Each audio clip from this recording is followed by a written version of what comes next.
Okay, welcome back to Mase Pod, episode 2. Today I have my current teammate G, Gabriel Claudio as his full name, but we call him G here. I'm just going to read a little intro about him first. So G was a NCAA D1 soccer athlete. He was a first team all-state selection as a defender.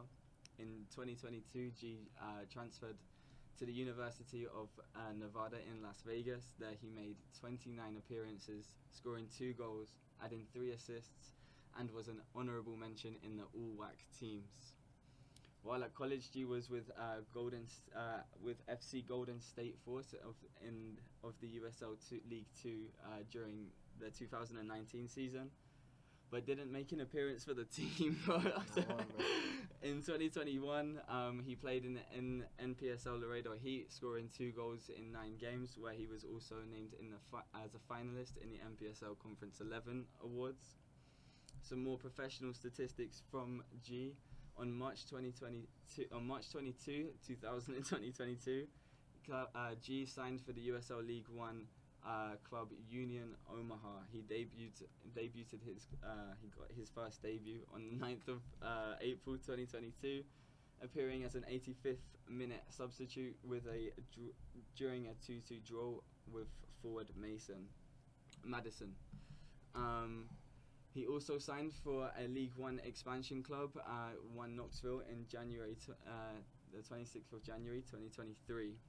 Now that you're back at Laredo Heat with the boys again, and your introduction was one of the main reasons why I wanted to bring you onto this podcast. You've lived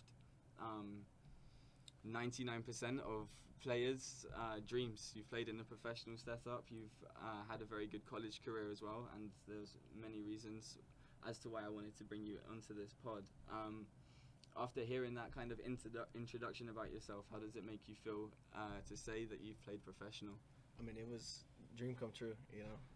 It's what I dreamed of, and funny enough, I dreamed of it in a different sport growing up. I dreamed of it in football, and somehow it came true in a different sport. So I was lucky enough to do that, but no, it definitely gives some ease to my soul. No, that's a massive achievement for you, bro, honestly. What do you feel is the difference between playing semi-pro and playing professional? I mean, the level's different, but there's like a little skill gap, you know, but I will say that a lot of players have it, but it comes down to what's up here. Yeah. I think that's the biggest thing, you know, like we've seen players who are rapid in this league and have great feet and stuff, but it just comes down to the little things and what's up there. I think the biggest difference. And do you feel some players' mentality is what separates the two? Definitely. Like I think like in USL 1, what I experienced, you have killers there, like no mercy. You know, like obviously it's the game, mistakes happen, everything, but like for more than not, there's going to be more killers on the field than not. Than in NPSL. Mm-hmm. Do you feel being surrounded by those types of boys in the changing rooms shifted your mentality in any type of way? Definitely, it helped me mature my rookie year, because I was always a guy who could switch it on and off, but then I realized when you get to that level and you're in a 10-month season, there really is no switching it off. I suppose that was your first kind of experience playing as a 10-month season. I mean, for those who don't know, like being in an American football system, it's either 3 months during college or 3 months during in summer as well. So, I mean, how was that kind of first experience for you, knowing that you actually it's not just until November, it's not just until August, it's nearly the whole year round? Yeah, it's definitely it was a wake up call. I remember like calling my mom midsummer going, I want to come home. But you know, you have to keep going and saying like, don't turn that switch off and just keep going, because at the end of the day too, you start in February, you end in November, but most guys are on like a 1+1 option, so that means like you're fighting for your contract for the next year as well. Okay. So you get like 2 months off, but you're hoping they bring you back or a different contract comes. So that's interesting, bro. So with that, do you feel like you kind of play with a bit more fear, knowing that you might not get a contract extension? Definitely, it's maybe not fear, but a little worry. So I had to find a good balance of you know how I play. I like bomb forward. I take risks. I'm a risky guy, and I had to learn that like certain scenarios don't call for that, and maybe it's like a 2-month period where I just play simple instead of like in a game. You know, it's like play simple for 10 minutes. Yeah. I have to be maybe simple for 2 months until I can really show and build my confidence to do the things I want to do. Yeah, so that, I mean, you just touched on something that I was thinking about myself. Gaining that confidence around in a professional setup. I mean, based on my own kind of like experience, I found going to new teams is always kind of nerve-wracking, especially if you're not familiar with anybody else within the team, even if you have a somewhat decent relationship with the coach before you get there, or you have some good conversations. How hard is it to try and find that confidence as a person who's just taken these steps? I mean, when we go through my whole college career, and even in summer as well, everyone's like, okay, the next step. But yeah, that's what I wanted to ask is, how hard is it for you to find that next step in confidence? It was so my 2 years were completely different. When I went into my rookie year, I was really confident because I had just come off a high of the NPSL season back in 2021, a good season at UNLV. I went on trial with Phoenix Rising. It went really well, and they're the ones who sent me to Omaha. Okay. So I was on a high, and I went into that locker room knowing my college roommate was there, signed the team, and so it made it easy. Yeah. It was still, there's still nerves, you know, to jump out there, but so it was nerve-wracking, you know.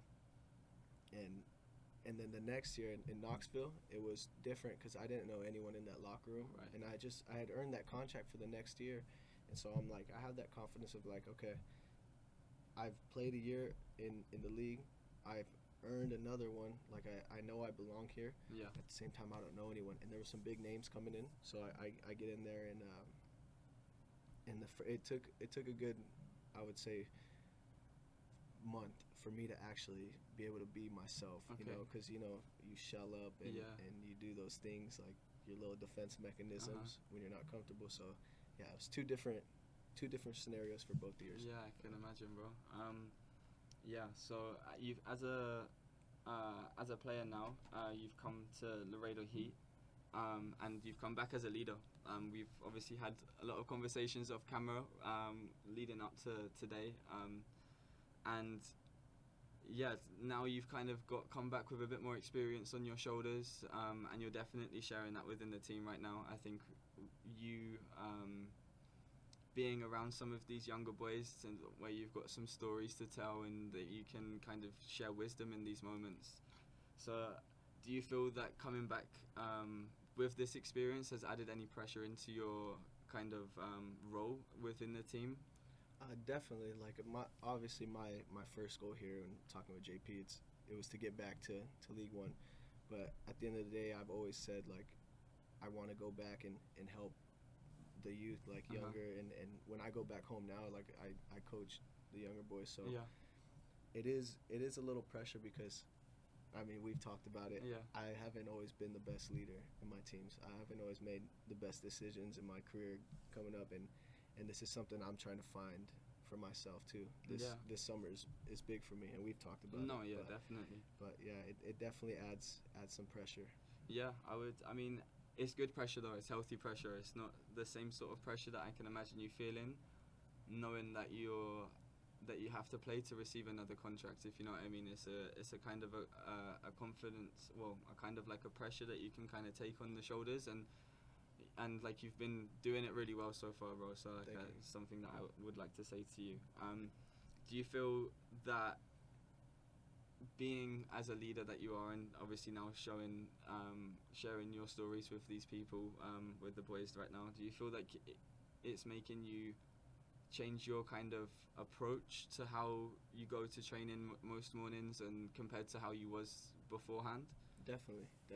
I actually had my rookie year coach told me, because I would show up, and growing up, more times than not you're the best player in your team. So like you're just, and I was by far not the best player in the team, but I would just show up and try to just roll out the ball and get ready. And now it's like, well, we do it like I want to get touches before I hop on that field, and I want to prep myself because I don't want my first pass in training to be my first touch of the ball. Right. You know? So I try to prep myself a little bit more. No, I think that's really good, bro. I think in some of my recent videos I've been speaking about routines and been speaking about how to get yourself into your own kind of flow, your own kind of zone, and these sorts of things that we start to pick up during practice. I mean, playing two-touch beforehand, and like I want to say now, like you're one of the first people to say that, okay, let's get ready to go warm up. Like you're ready to lead that warm up, and that comes from like adding culture into a team as well, bro. And like I've said to you before, like you are doing an amazing job at being that leader and showing to people that you're here to train and that you want to train. I think that's one of the main things that you need to do as a leader. I think you're doing it really well so far, bro.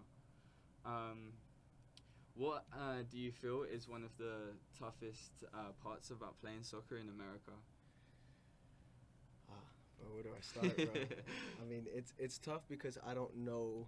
What I know from overseas is what like playing with guys like you and stuff have told me. So I don't know any different, but I think the one thing is the college system. Like it has to change. Playing 3 months out the year and then having restrictions like in the spring. I remember UNLV, they would do like you can only have 6 hours on the field in a week. You're trying to get players better, right? So how does it's real?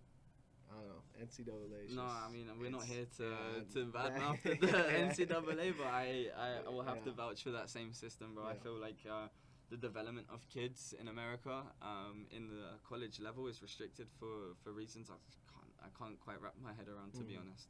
Definitely. But yeah, so obviously as we've mentioned, you've played nearly in every level of football over here in America, and there's some times where we go through like tough moments in all of those levels. So there's a question that I wanted to ask is, do you feel that you would have ever have benefited from having a sports psychologist working with yourself individually or as the team?